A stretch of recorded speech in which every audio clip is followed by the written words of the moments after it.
Este es uno de los crímenes más oscuros de la historia del país, donde hubo muchas víctimas, explotación, más de 90 desvividos y todo por la mano de 4 mujeres con ayuda de gente muy poderosa. Todo esto ocurrió en México. Este caso es tan impactante que inspiró libros, películas y ahora una serie en Netflix. Pero antes, no olvides que me ayudarías muchísimo si te suscribes al canal, dándole like a este video y ayudándome comentando qué otro caso quieres que haga para ti. Sin más, comencemos. Hablemos del caso de las Poquianchis.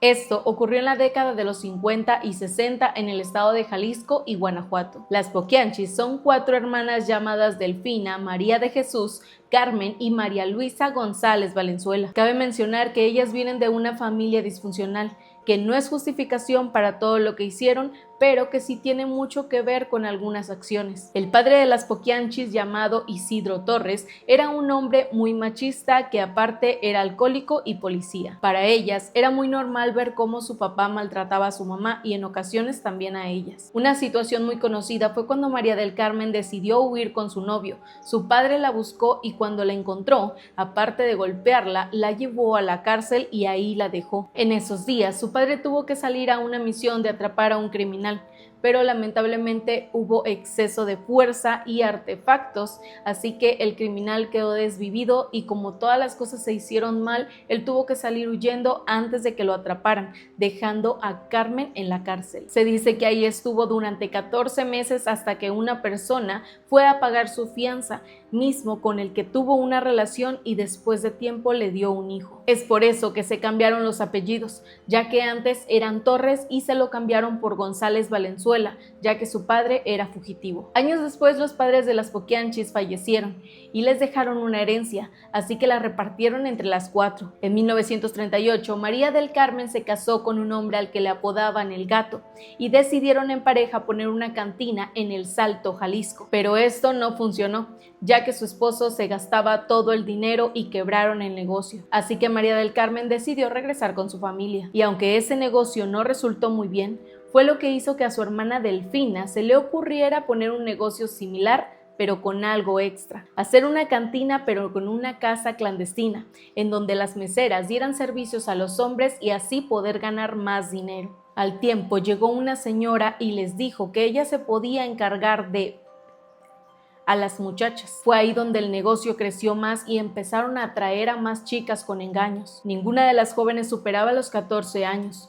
Después, ellas buscaban las chicas que vinieran de comunidades alejadas y que tuvieran familias disfuncionales o que estuvieran en extrema pobreza. Las atrapaban con engaños, diciéndoles que las ayudarían a tener una mejor vida, de trabajos limpiando casas, siendo recamareras o meseras, según a como las vieran. Era así como se ganaban su confianza.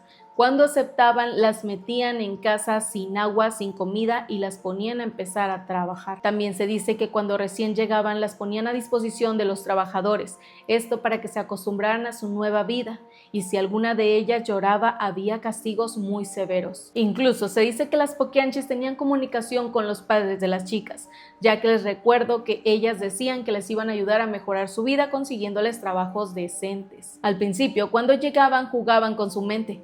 Les decían que habían adquirido una deuda muy grande que tenían que comenzar a pagar, ya que por todos los gastos de trasladarlas, vivir ahí, vestirlas y comer, así les lavaban el cerebro, diciéndoles que tenían que comenzar a trabajar para pagar esa deuda. A ellas tal vez les quedaba un poco de esperanza el pensar que al pagar esta deuda ellas podrían salir en libertad, ya que estaban ahí en contra de su voluntad. Pero esa deuda nunca bajaba, ya que las Poquianchis se encargaban de venderles todo a precios exageradísimos, cosas que ellas necesitaban para su día a día, así que tenían que seguir trabajando para pagar la deuda, pero conforme pasaba el tiempo la deuda seguía aumentando. Al principio solamente eran ellas y un familiar de las Poquianchis, el cual se ponía en la puerta con un machete para cuidar las riñas de los borrachos y para que no se escapara ninguna de las chicas. Carmen era la que manejaba el dinero, Luisa se encargaba de la caja registradora y Bernardina se encargaba de las chicas. Ya tiempo después comenzaron a contratar personas, tanto externos como internos. Los internos eran las chicas que se ganaban la confianza de las Poquianchis y ellas mismas se encargaban de sus otras compañeras. Se cuenta que si alguna de las chicas se embarazaba, les practicaban practicaban abortos, y cuando una de ellas se iba de este mundo en el proceso o se encontraban ya muy débiles para atender a los clientes,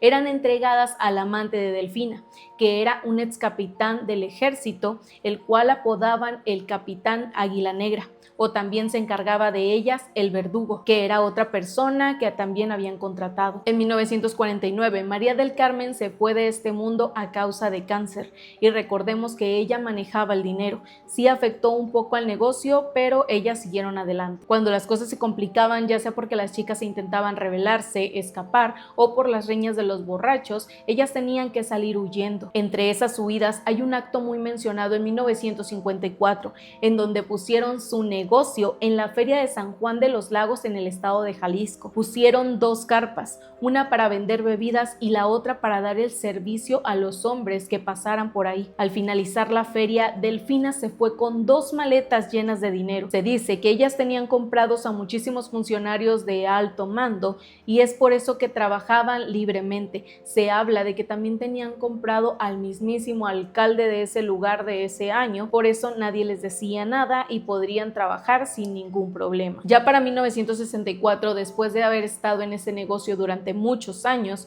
comenzaron a sentir que alguien las iba a traicionar y que en algún momento las iban a capturar, ya que muchas personas sabían sobre ese negocio y algunos funcionarios que eran sus cómplices ya habían salido del poder. En un intento desesperado por seguir con el negocio y no ser capturadas, se fueron a un rancho llamado San Ángel, en San Francisco del Rincón, Guanajuato, en donde poco a poco descuidaron de las chicas. Se habla de que había solamente 3 cuartos construidos en donde todas las chicas tenían que estar ahí adentro. No les daban comida ni agua y en un intento desesperado de una persona por ayudarlas, les llevó bolsas grandes de cacahuates. Ellas comieron sin parar y a una de las chicas esto le cayó mal.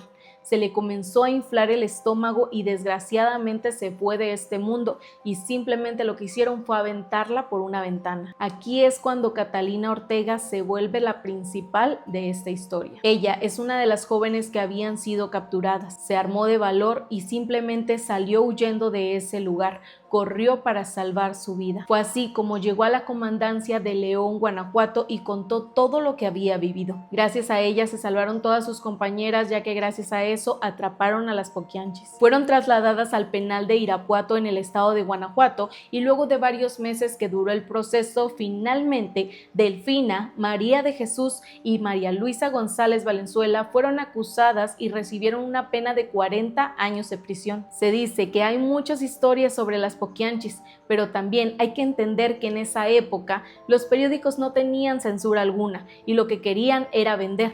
Así que se habla de brujería y actos inhumanos aún más de los que ya les he contado. Y no me malentiendan, no se justifica lo que hicieron de ninguna manera, pero hay que entender que ellas tenían un límite ya que eran religiosas y aparte por la educación tan machista que les había dado su familia. Se dice que ellas tenían un límite en donde no aprobaban actos entre mujeres, tampoco entre hombres, ni tampoco grupales. Se habla de una historia cuando vinieron 2 americanas a trabajar en su lugar y estaban ganando muchísimo dinero con ellas, pero luego Delfina se enteró que estas 2 chicas habían cometido un acto con un cliente y las despidió sin pensarlo. También se habla de que hay mucha información inconclusa en este caso, ya que las pruebas se manejaron muy mal. Faltaron los nombres de funcionarios que fueron sobornados tanto con dinero como con favores de las chicas que trabajaban ahí, sacerdotes que también eran clientes, soldados que cuidaban de ellas y sin hablar de la Secretaría de Salud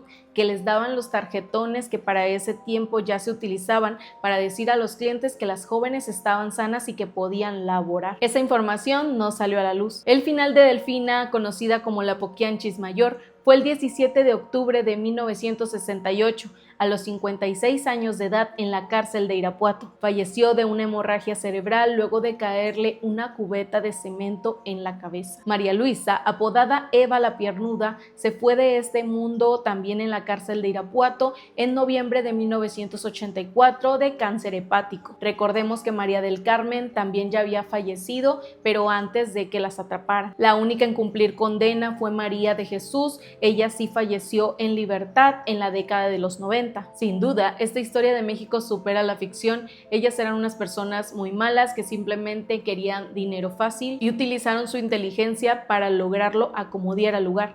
Pero también recordemos que si el gobierno de esa época no hubiese ayudado, no hubieran estado tantos años sin ser atrapadas. Sin más, yo me despido. No olvides que me ayudarías muchísimo siguiéndome en todas mis redes sociales. Allá creo otro tipo de contenido. Déjame saber en los comentarios qué piensas acerca de este caso y qué otro quisieras que investigara por ti. Y pues nada, muchísimas gracias por ver mis videos. Nos vemos el próximo viernes.